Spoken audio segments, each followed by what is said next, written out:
کا سلسلہ جو ہے وہ تھا کہ چھوٹا سا دعائے کمیل کا پروگرام، دعائے توسل کا پروگرام رکھ لیتے تھے اور جاتے تھے۔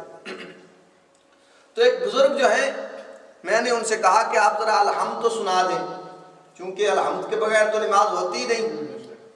تو انہوں نے پڑھنا شروع کیا، بسم اللہ تہ الرحمن تہ الرحیم۔ میں نے کہا بابا جی اس طرح نہیں ہے، بسم اللہ الرحمن الرحیم۔ جی آپ کا علم جوان ہے، نیا علم ہے، ہم نے بزرگوں سے پڑھا ہے، بسم اللہ تہ الرحمن تہ الرحیم۔ توجہ فرما رہے ہیں آپ صاحبان؟ میرے محترم، وہ اس طرح اگر چلیں گے تو پھر تو مسئلہ حل نہیں ہوگا۔ وہ کیا ہے کہ وہ خود اپنے آپ کو حجت سمجھ رہا ہے، وہ کہتا ہے کہ میں ٹھیک ہوں، دوسرا جو ہے نا وہ غلط۔ نہیں میرے محترم، جس طرح آپ بیمار ہوتے ہو، اب تو اتنا علم جو ہے وہ ترقی کر گیا ہے کہ اگر آنکھ کو درد ہے تو آپ کسی سرجن کے پاس نہیں جاتے، آپ آنکھ کے اسپیشلسٹ کے پاس جاتے ہیں۔ کان کو درد ہے، کان کے اسپیشلسٹ کے پاس جاتے ہیں۔ کیوں؟ حالانکہ دوسرا بھی تو ڈاکٹر ہے، لیکن آپ چاہتے ہیں کہ نہیں، جس نے صرف آنکھ کے متعلق علم حاصل کیا ہے میں اس کے پاس جاؤں، جو صحیح اس کو سمجھتا ہے۔ تو میرے محترم، اسی طرح دین کا مسئلہ بھی اگر درپیش ہو تو جو دین کو جاننے والا ہے اسی سے جا کے دریافت کرنا چاہیے، خود حل کرنے نہیں بیٹھنا چاہیے۔ صلوات پر محمد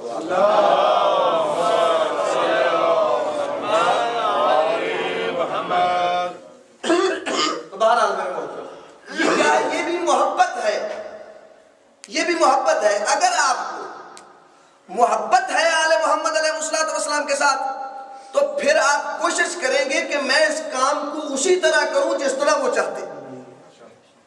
اگر محبت کمزور ہے تو پھر بندہ کہے گا نہیں کوئی بات نہیں، جو ذہن میں آیا اس کے مطابق کر لے گا۔ لیکن اگر محبت ہے تو ہر ممکن کوشش کرے گا کہ میں اپنے محبوب کی مرضی کے مطابق کام کروں، جس طرح اس نے کہا ہے اس طریقے کے مطابق کروں۔ لہذا اس طریقے کو جاننے کے لیے ان کی طرف جانا چاہیے جو صحیح طریقے سے ان کا طریقہ جانتے ہیں۔ تو بہرحال میرے محترم، اللہ رب العزت نے مومنین کو خطاب کیا ہے اور خطاب کر کے فرمایا ہے، اے مومنو، اے وہ لوگوں جو ایمان لے آئے ہو، اتقوا اللہ، اللہ سے ڈرو۔ اب اللہ سے ڈرنا ہے، کیسے ڈرنا ہے یہ پتہ ہی نہیں ہمیں کہ کیسے ڈرنا ہے، کیونکہ ڈر تو بہت ساری چیزوں سے لگتا ہے بندے کو۔ اللہ فرما رہا ہے کہ اللہ سے ڈرو اے مومنو، مجھ سے ڈرو۔ کیسے ڈرنا ہے؟ سارے اکٹھے ہو کر خدا کی بارگاہ میں عرض کرتے ہیں، یا اللہ ہمیں تو نہیں پتا کہ کیسے ڈرنا ہے۔ اب پھر ہم جائیں گے صاحب علم کی طرف، اس سے پوچھیں گے جا کے، اور وہ کسی امام کا فرمان یا قرآن کا فرمان جو ہے وہ بیان کرے گا کہ کیسے ڈرنا ہے۔ اللہ نے تو فرمایا ہے کہ ڈرنا ہے۔ اب اگر میں اپنی مرضی کے مطابق ڈرنا شروع کر دوں تو مجھے بھلا کس کس چیز سے ڈر لگتا ہے؟ مجھے تو درندے سے بھی ڈر لگتا ہے، چیرنے پھاڑنے والا جو ہوتا ہے اس سے بھی ڈر لگتا ہے، مجھے اور بھی بہت ساری چیزوں سے، اجنبی بندہ ہو، کوئی بیگانہ بندہ ہو، اوپرا بندہ ہو، اس سے بھی ڈر لگتا ہے۔ پتہ نہیں یہ کوئی دھوکہ نہ دے دے، کوئی فراڈ نہ کر جائے میرے ساتھ، اس سے بھی بندہ ڈرتا ہے۔ کیا اللہ تعالیٰ سے ایسے ڈرنا ہے جیسے اجنبی سے ڈرا جاتا ہے؟ اللہ اجنبی ہے؟ اللہ بیگانہ ہے؟ نہیں، اللہ بیگانہ تو نہیں ہے۔ اللہ رب العزت تو انسان کے بہت قریب ہے، اور جتنی محبت اللہ رب العزت انسان سے کرتا ہے کوئی اور نہیں کرتا۔ بہت محبت ہے انسان سے اللہ کا۔ حضرت نوح علیہ السلام نے کچھ برتن بنائے، جب بد دعا کی اور ساری دنیا غرق ہو گئی تو پھر خالق کائنات نے اپنے نبی کو حکم دیا، میرا نبی کچھ برتن بنا۔ اللہ کے نبی نے کچھ برتن بنائے، کہا ان کو آبے میں پکاؤ، آگ میں رکھ کے نا ان کو پکاؤ۔ جب پک گئے تو پھر فرشتے کے ذریعے سے حکم بھیجا، آپ ان کو باری باری توڑو۔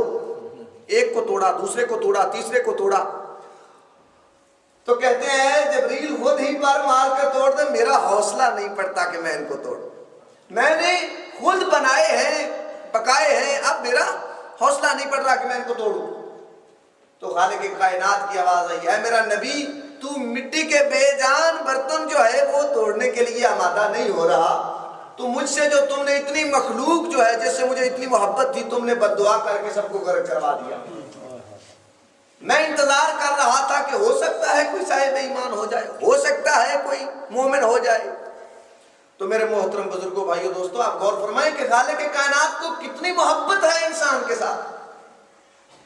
جو کچھ بھی آپ کے پاس ہے جسمانی حوالے سے، سب کچھ بغیر مانگے ہی عطا کرتا۔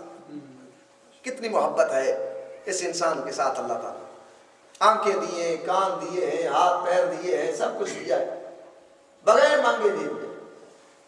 لیکن جو کچھ مانگا ہے وہ ہم دینے کے لیے آمادہ نہیں ہے، اور اتنا نہیں مانگا کہ انسان دے نہ سکے، اس حد تک نہیں مانگا۔ لا تکلف اللہ نفسا الا وسعہا، انسان پر اللہ رب العزت نے اتنا بوجھ تو ڈالا ہی نہیں کہ وہ اس کو اٹھا ہی نہ سکے، اس کی طاقت کے مطابق اللہ رب العزت نے اس پہ بوجھ ڈالا۔ لہذا میرے محترم، خالق کائنات نے کچھ چیزیں مانگی ہیں، وہ ہم نے ان کو انجام دینا۔ خالق کائنات نے فرمایا مجھ سے ڈرو۔ کیسے ڈرنا ہے؟ اب آل محمد سے پوچھا جائے گا کہ کیسے ڈرنا ہے۔ ہم تو نہیں جانتے کہ کیسے ڈرنا ہے، تو آل محمد علیہ السلام سے جب پوچھا گیا، امام صادق علیہ السلام،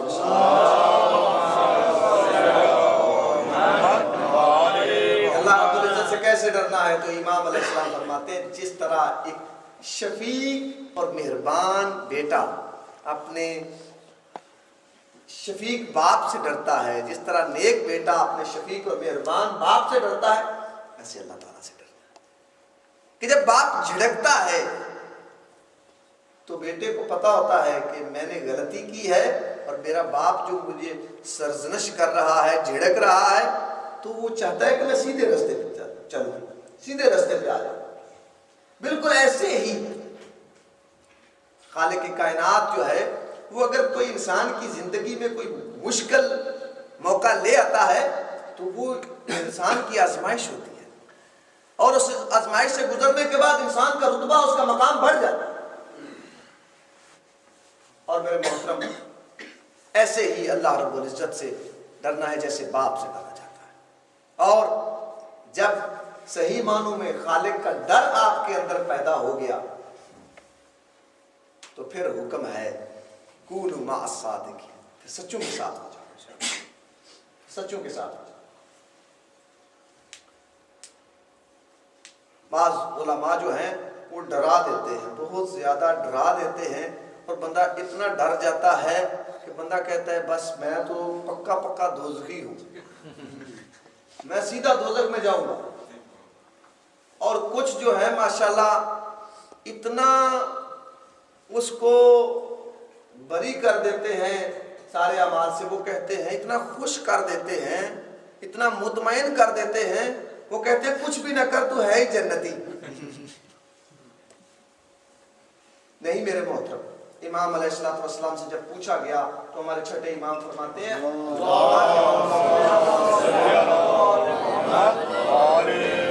الایمان نصفان، ایمان کے دو حصے، خوف و رجا، خوف ڈر اور امید، ڈر بھی ہو اور بخشش کی امید بھی ہو، یہ بھی دل میں ہو کہ میرے کرتوت جو ہیں ان کی وجہ سے مجھے آگ میں ہو سکتا ہے ڈال دیا جائے، لیکن امید بھی ساتھ ساتھ ہو کہ میرا اللہ بڑا غفور ہے، رحیم ہے، میری غلطی کو معاف بھی کر سکتا ہے اگر میں معافی مانگوں۔ یعنی یہ دونوں چیزوں کے درمیان رہے۔